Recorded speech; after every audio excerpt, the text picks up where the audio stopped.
Then he looked up at his disciples and said, "Blessed those who are poor, for yours is the kingdom of God. Blessed those who are hungry now, for you will be filled.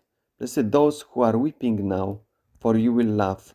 Blessed are you when people hate you and when they exclude you and insult and reject your name as evil on account of the Son of Man. Rejoice in that day and leap for joy, for behold, your reward is great in heaven. For the ancestors did the same things to the prophets. But woe to you who are rich, for you have received your consolation. Woe to you when you are full now, for you will be hungry.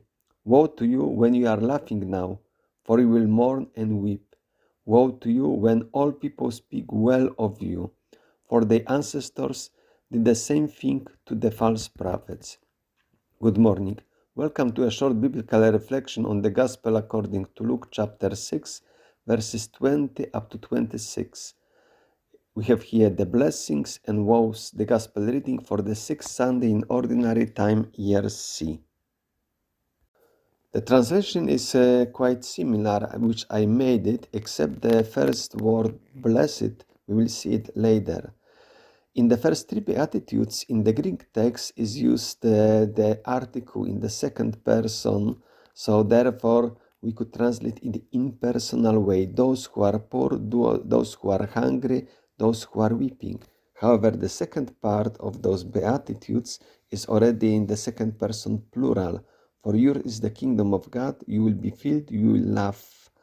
Why the change is from the fourth beatitude, the last beatitude, where stated now in the second person plural. Blessed are you when people hate you. However, in many translations, this small detail is not taken into consideration. Just directly, everything is translated in the second person plural.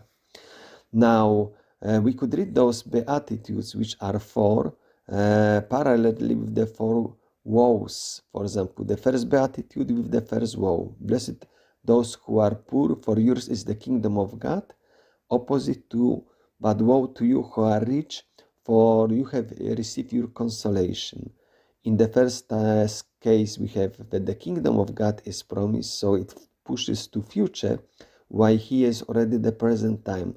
For you have received your consolation. In fact, the second and the third beatitude, as well the third and the fourth, the second and the third woe, have this adverb now, who are hungry now, who are weeping now, who are full now, who are laughing now.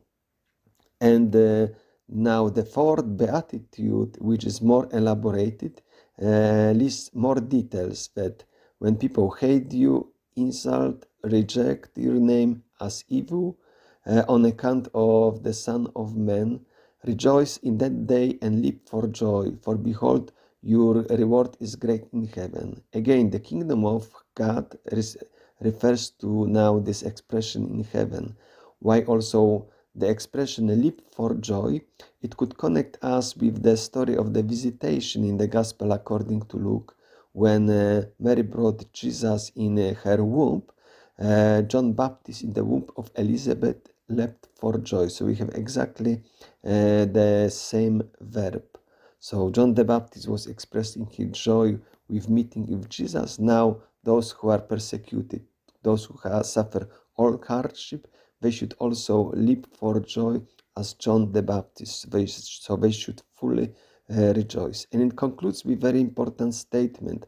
For these ancestors did the same thing to the prophets. And woes conclude also in a similar way, but short only, because the fourth woe is abbreviated. Woe to you when all people speak well of you. We had before that your name as evil, and now speak well as a position. And in conclusion, for their ancestors did the same things to false prophets. In Greek, we have just one word. False prophets is a compound word, pseudopropheta.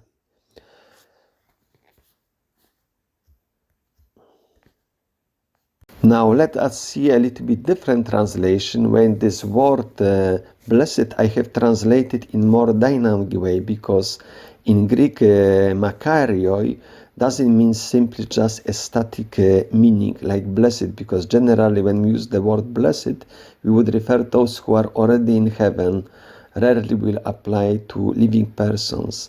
While happy is much more proper. In fact, the Greek word has that meaning as a main meaning. So happy those who are poor, happy those who are hungry now, happy those who are weeping now, and goes well with the last beatitude, which stresses on rejoice in that day and live for joy. So you should be happy and rejoice and live for joy. In the lectionary, in the first reading, we read from the book of the prophet Jeremiah, chapter 17, verses 5 up to 8. I have also included here in the left column on the panel on the screen. This is my translation, where the opposition is but in reverse way. Curse the man, first is stated, and later on, bless the man. Curse the man who trusts in man and puts in the flesh his arm and turns away his heart from the Lord. Opposite to blessed the man who trusts in the Lord and the Lord is his confidence. Here in Hebrew we have the word blessed, which comes from the verb baraka. Now, it is very parallel and similar what we read in the first psalm, but now in the same order as in our text in the Beatitudes, starting with happy the man. Now we have the Hebrew word which is equivalent to the Greek word makario, ashre, to equivalent to makario, which also has that meaning. In fact, some translations translate it very literally, others just translate it as like blessed. So happy the man who does not walk in the counsel of the wicked, in the way of sinners does not stop, in the circle of scoffers does not see. Opposite to just to the wicked which are mentioned, not so the wicked.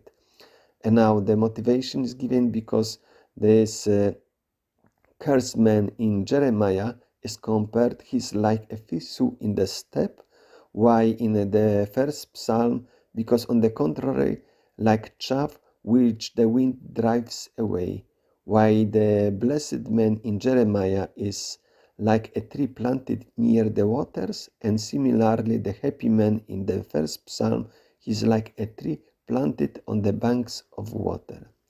I would like to wish you a nice day, a nice reflection on this gospel reading. God bless you.